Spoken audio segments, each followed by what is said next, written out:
Hi everybody, so Quita Carrao and Michelle Churchman, and today we are going to just share a little bit about ourselves so that you know what to expect at our June retreat. Yes? Very excited. Okay, so this is Michelle Churchman, and she is an end-of-life doula, right? Yes. So tell us a little bit about that.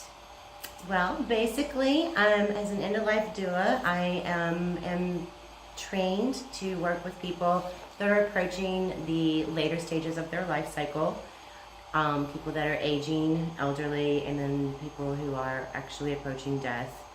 I can do everything, the full spectrum. I can do planning before, and again, just elder care for people that need assistance with activities of daily living, caregiver respite for people that are full-time caregivers for a spouse or a parent, and then death vigils, funeral planning, memorial planning, legacy, life reviews, the full spectrum of things that are needed at those last stages of life. Yay! That's so important. It is so important because people, it's a difficult, it's a challenging time for people. You know, when they know that somebody is coming to the end of their life, or or it happens suddenly. Right? Mm-hmm, mm-hmm. That's so wonderful. So why did you decide to do this? Well, in 2018, my mother was diagnosed with a glioblastoma, which is basically an incurable brain cancer. She did the radiation chemotherapy. She wanted to live. She never really wanted to talk about the chance that she was going to die, which the doctors had said, this is probably what you're going to die from. Going through that process with her, I realized that we needed to be talking about these things, not to be scared of it. You know, it's like this elephant in the room that all of us were avoiding. So going through that process with her, I also was very fortunate that I had a great support network. My family are all here and close. We could help each other during her, you know, when we're providing care for her full time. And I was sitting one night with her and thought, you know, this would be really hard if you didn't have someone that could step in and, you know, help you out, give you some breaks and some respite, or just answer questions or listen to you.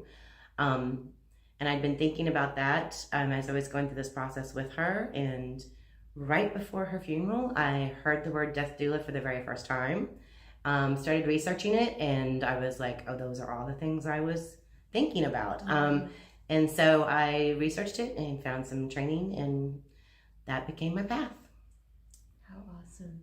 So wonderful. So nice to know, too, that there's another resource for people, you know, as far as supporting them as they're going through this transition, right? Absolutely. So tell me why you feel it's important for people to understand, you know, more about the work that you do. Well, as a culture, Western culture, we are death avoidant. We have death anxiety. So much so that it affects so much going backwards in our lives, so early in our lives. So when something happens and you become disabled, for instance, or when you're aging and you lose those abilities to take care of yourself, we don't want to see those things either. We don't want to support those people either. We don't want to think about there's something that could, you know, my body is vulnerable and fragile and is mortal. We don't want to think about it. So it affects so much of our society and our culture and the way we do things. We just try to push death and the things that precede death out of the way. It's the reason why we have an elder care crisis. We don't know how to take care of people that are aging. We don't know how to support people that are disabled. If you don't have a full functioning, vital body, you are relegated to the sidelines in this culture. Then obviously we also don't know how to deal with grief. That affects us so much because, again, grief is tied with death, and we just don't want to see those things. So it's just really important. I feel like it improves everyone's quality of life, everyone's empathy, everyone's enjoyment and joy in life if we can just become cognizant and acknowledge that, yes, we are mortal. We are mortal. The people around us are mortal. Death is inevitable. Death is universal, and death is existential. And just knowing that makes our whole lives better. The entire gamut of our lives is smoother, happier, we're more grateful. There's so many things that can be gleaned from just acknowledging our mortality. Yeah, absolutely. So this makes me think about the cycles of life that we go through. And I know we're going to be talking about this at the retreat. And I've been experiencing it a lot myself, as this death and rebirth in my own personal life. Can you talk about that a little bit? Yes. We think of, again, death, the big D, death. That's the stage that happens at the end of our life stage. It is just a part of the life cycle, which I always want to emphasize. It's not a separate thing from being alive. It's part of being alive.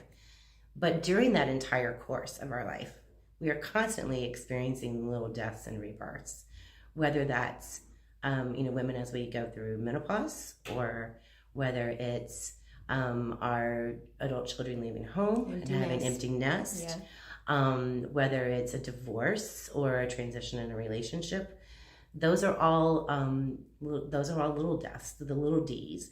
And we have to reinvent ourselves, and we have to be reborn from those things. So it's a part of our entire life cycle, not just that final death at the end. We need to acknowledge that we are constantly dying to things. We are constantly changing. If we're doing our growth work, our spiritual work, and getting to know ourselves, there are things that we want to put aside, that we want to be dead to. That is no longer part of my life. Addictions and habits and things.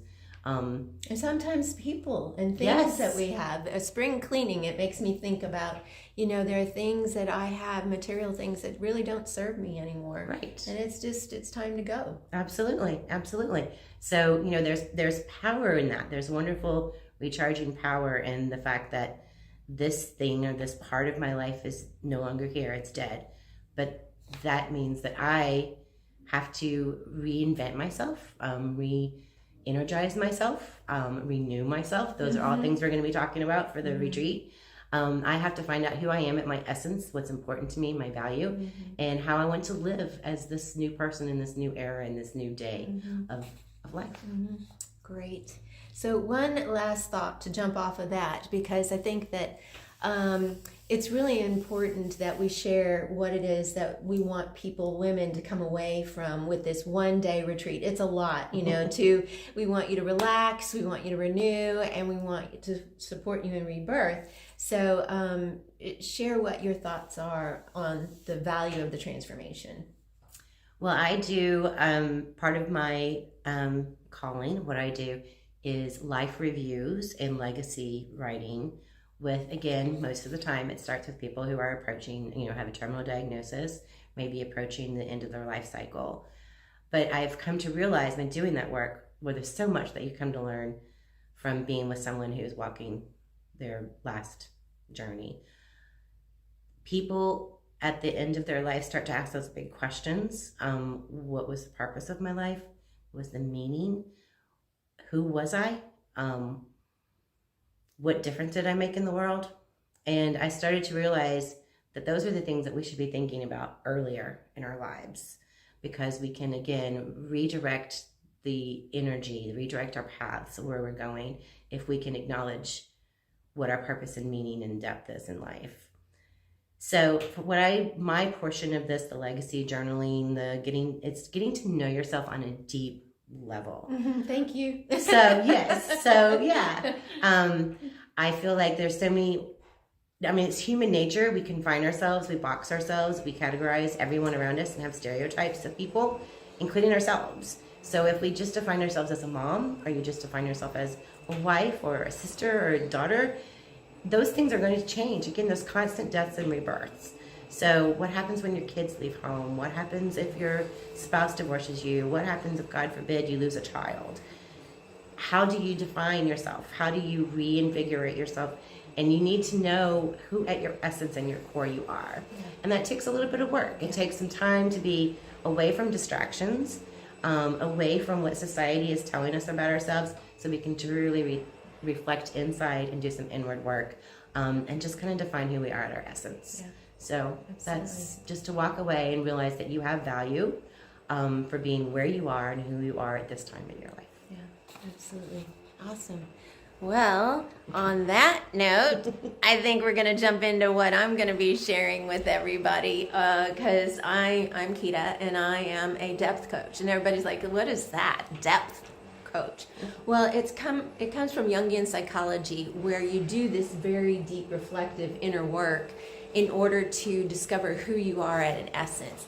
And there are many aspects of depth work that, I'm just going to be honest, are uncomfortable, because people don't really want to, sometimes know the truth of who they are, right? Exactly. And so one of the aspects that we work on is shadow work, and what is shadow? Well, those are the parts of yourself that the ego pushes back because we don't like it about ourselves, or we've told ourselves from childhood, because it's been imprinted upon us, that we are a certain way. Yes. And so we don't like that aspect. So we put on a mask. That's the ego. We put on a mask and we say, hi world, this is me. When maybe really deep down inside, there are other aspects of you that are valuable that we need to uncover, allow to come to the surface, and acknowledge.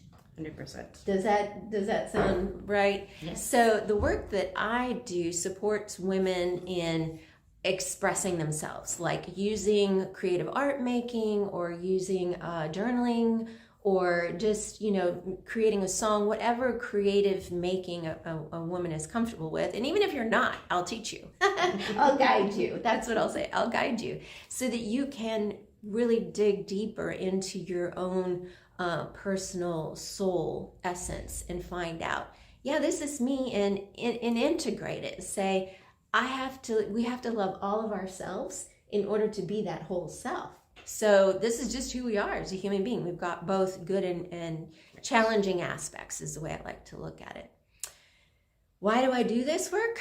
Because it is so liberating.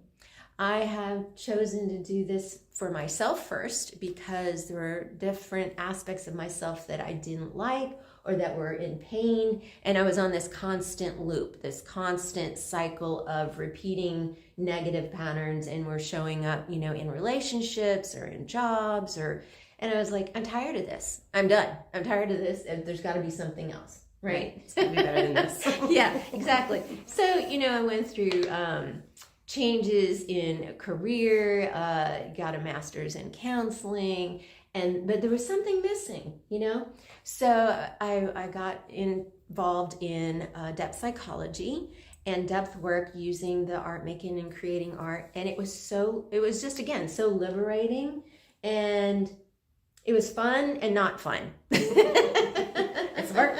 It was fun and not fun. But I learned so much about myself. And so I was like, wow, so much healing, really deep healing, can transpire and happen when we do this work, because we are acknowledging who we are.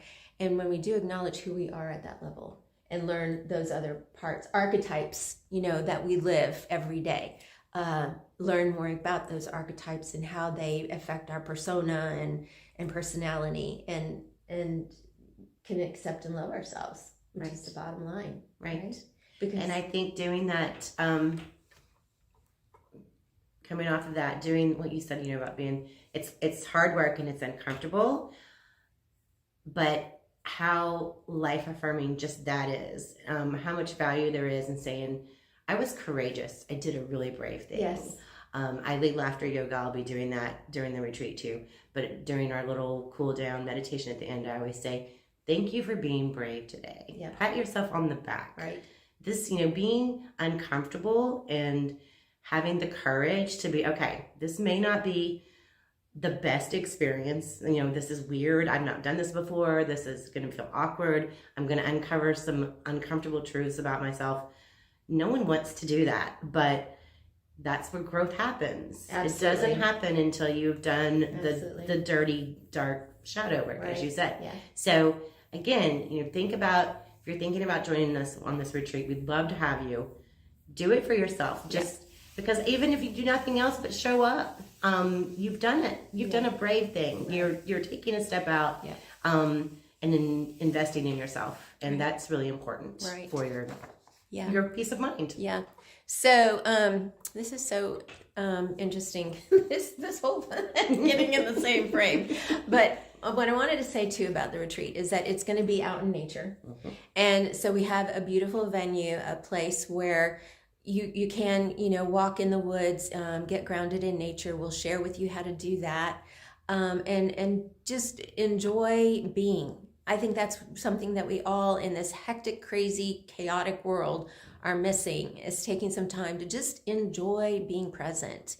And so if you come just for that, that's a beautiful thing. It's going to help you to just get centered again. And then it's a sisterhood. There's going to be other women, like-minded women, who are wanting to have the same experience, learn more about themselves. We're not saying we're going to take you deep, like on one day. Right. Just one-on-one level. We don't have enough time to do it all. No, exactly. And we are coaches. We do this, for our work and in order to support, the women that want to do this work. So what's one last thing that we want to share about the retreat? Just, you're worth it. If there's any area where you're struggling with, feeling like you have value or self-worth, and we all do, we all have our days, we all have, it's crazy out there, y'all. We know that. We're getting so many mixed messages. There's so much anger and division out there. Separation. And we just need to get back in touch again with ourselves, with the earth, to say, hey, I'm here, I have value. Make some calmness, find some centeredness. You're worth it. And it's going to make, when you're happier, when you have more self-love, that's where your love for the world comes from. You have to love yourself first. Yep. So invest in that so that you will change the world. You'll make your world better. If you can love yourself. That love will radiate to everyone else that needs it. I agree 100%. Yeah. When we work on ourselves and do this inner work for ourselves, it affects everyone around us. 100%. Yeah.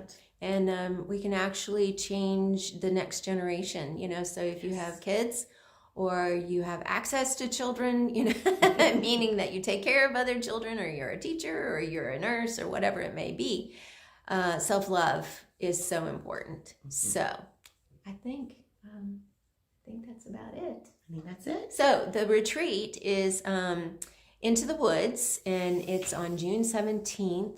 And if you would like to go ahead and sign up, there's going to be a button below where you can fill out a registration form, and we'll go ahead and send you more information, and also a little payment button for the early bird price of $125 for the full day. You'll be fed delicious food, delicious snacks. You have the opportunity to be out in nature. You're going to have a little bit of basic yoga stretching and some meditation. You're going to have some art supplies for you to do some creative artwork. A journal. What else? We might even have a swag bag. So, yeah. So thanks for listening, and we will talk to you soon. See you soon.